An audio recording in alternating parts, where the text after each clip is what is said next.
मध्य प्रदेश में 2023 में होने वाले विधानसभा चुनाव से पहले भारतीय जनता पार्टी और कांग्रेस के बीच कड़ी टक्कर देखने को मिल रही है। और भले ही निकाय चुनाव थे, इनके नतीजे लगातार हमने आपको दिखाए और नतीजों में बीजेपी को कुछ संतुष्टि मिली, लेकिन बहुत सारी चुनौतियां भी सामने। इस रिपोर्ट में हम आपको बताने जा रहे हैं कि ये निकाय चुनाव कैसे शिवराज सिंह चौहान के लिए कुछ संकेत करते हैं और कैसे कमलनाथ और शिवराज का बड़ा मुकाबला आने वाले दिनों में देखने को मिल सकता है। ये भी आप इस रिपोर्ट में देखेंगे।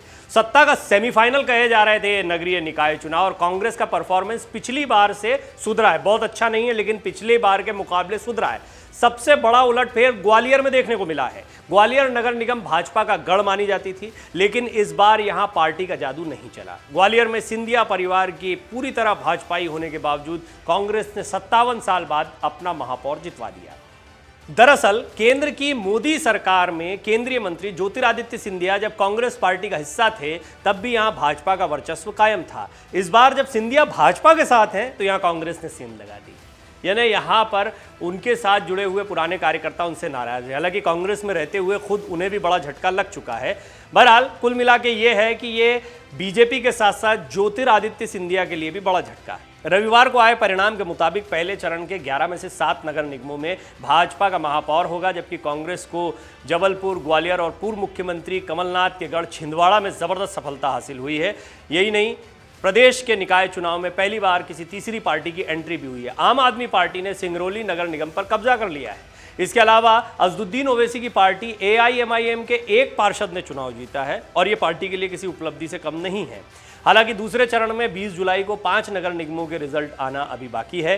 भाजपा ने प्रदेश की राजधानी भोपाल, इंदौर, उज्जैन, सतना, बुरहानपुर, खंडवा और सागर में परचम लहराया है, जबकि पार्टी को छिंदवाड़ा, जबलपुर और ग्वालियर में कांग्रेस के मुकाबले हार का सामना करना पड़ा है।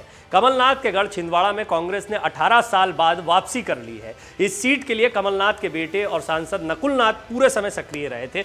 यानी कांग्रेस इन चुनावों को बड़ी गंभीरता से ले रही थी। भाजपा को सबसे बड़ा झटका महाकौशल इलाके में लगा। जबलपुर नगर निगम को इस बार भाजपा ने गंवा दिया है। यह भाजपा का गढ़ था। भाजपा के राष्ट्रीय अध्यक्ष JP नड्डा का जबलपुर में ससुराल भी है। निकाय चुनाव से चंद दिन पहले ही उन्होंने जबलपुर में रोड शो भी किया था। इसके बावजूद भाजपा उम्मीदवार को हार का सामना करना पड़ा।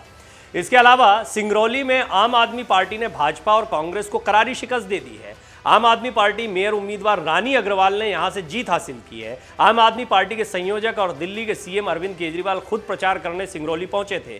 बीजेपी को केंद्रीय मंत्री ज्योतिरादित्य सिंधिया के गढ़ में भाजपा को करारी हार मिली है। 50 साल बाद यहां कांग्रेस के सिर पर महापौर का ताज सजने जा रहा है। अमर उजाला से चर्चा में मध्य प्रदेश के एक वरिष्ठ पत्रकार कहते हैं कि निकाय चुनाव के परिणाम पर नजर डालें तो इसमें भाजपा को ज्यादा नुकसान हुआ है और कांग्रेस को फायदा हुआ है। भाजपा भोपाल, इंदौर जैसे अपने गढ़ तो बचाने में कामयाब रही। पिछली बार भाजपा ने 16 नगर निगमों पर कब्जा जमाया था और इस बार कई अहम निगम उसके हाथ से लेकिन निकल गए। उज्जैन और बुरहानपुर में भाजपा को जीत के लिए मशक्कत करनी पड़ी, कांटे का मुकाबला रहा है।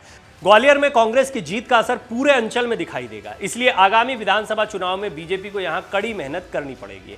आम आदमी पार्टी ने भाजपा के गढ़ सिंगरौली पर कब्जा कर लिया है। इसकी एकमात्र वजह भाजपा में अंतरकलह और जातीय समीकरण माने जा रहे हैं। सिंगरौली में सबसे ज्यादा वोटर 37,000 ब्राह्मण हैं, लेकिन भाजपा ने चंद्र प्रताप विश्वकर्मा पर दांव लगाया। इससे ये बड़ा वर्ग नाराज हो गया। हालांकि ब्राह्मणों को मनाने पूर्व मंत्री राजेंद्र शुक्ला ने घर घर दस्तक भी दी, समाज की बैठकों में शामिल भी हुए। इसके बावजूद ब्राह्मणों का झुकाव आम आदमी पार्टी की तरफ था। भाजपा की हार में आप उम्मीदवार रानी अग्रवाल का भी अहम रोल है। वो भाजपा से इस्तीफा देकर आम आदमी पार्टी में शामिल हुई थी। कार्यकर्ता उनके साथ में थे। उन्होंने सरकार पर कई भ्रष्टाचार के आरोप भी लगाए थे। बहरहाल अगर ओवरऑल इन नतीजों को देखा जाए तो बीजेपी कई जगह पर अपना गढ़ बचाने में कामयाब रही है, लेकिन वोटर्स या फिर जिस तरह कांटे का मुकाबला देखने को मिला है, कई निगम बीजेपी के हाथ से निकले हैं और बीजेपी के कई गढ़ों में कांग्रेस को जीत हासिल हुई है, तो ये स्पष्ट बताता है कि आने वाले दिनों में ये बीजेपी के लिए एक संकेत है। शिवराज सिंह चौहान के लिए आने वाला समय आसान नहीं रहने वाला है। कमलनाथ उन्हें कड़ी टक्कर दे रहे हैं। कमलनाथ मंजे हुए राजनेता है। इससे पहले वही मुख्यमंत्री थे, लेकिन बीच में ही उन्हें अपनी कुर्सी छोड़नी पड़ी और शिवराज सिंह चौहान एक बार फिर मिड टर्म में मुख्यमंत्री बन गए। आने वाले दिनों में शिवराज सिंह चौहान की मुश्किलें बढ़ सकती हैं और ये अगर इस पूरे नतीजों को एनालाइज किया जाए तो इससे ये भी साबित होता है कि कहीं बीजेपी की पकड़ कमज़ोर तो नहीं हो रही है। इस बात पर ज़रूर मंथन होगा। एक बात तय है कि आने वाले दिनों में कांग्रेस और बीजेपी के बीच में कड़ा मुकाबला तो देखने को मिल ही रहा था, लेकिन अब आम आदमी पार्टी और AIMIM की आमद ने इस मुकाबले को और दिलचस्प बना दिया। और मैं आपको बता दूं कि मध्य प्रदेश में इससे पहले ऐसा कभी नहीं हुआ है कि कोई और दल बहुत मजबूती से आया हो। बहुजन समाज पार्टी ने कुछ समय यहाँ पर, वो भी उत्तर प्रदेश से लगी हुई जो सीमाएं हैं वहाँ पर काफ़ी जोर दिखाया था या काफ़ी अच्छा प्रदर्शन किया था, लेकिन अब हाल के दिनों में कांग्रेस और बीजेपी आमने सामने थे। आम आदमी पार्टी अब एक बार मध्य प्रदेश में भी एंट्री मारती दिखाई दे रही है, लेकिन ये देखना होगा कि आने वाले दिनों में कितने बड़े एरिया को आम आदमी पार्टी और अरविंद केजरीवाल कवर करने की कोशिश करते हैं। डाउनलोड करें अमर उजाला ऐप और पाएं खबरें लगातार। अगर आप ये वीडियो YouTube पर देख रहे हैं तो हमारे चैनल को सब्सक्राइब करें और बेल आइकन को दबाना ना भूलें। अगर आप Facebook पर ये वीडियो देख रहे हैं तो हमारे पेज को लाइक करें।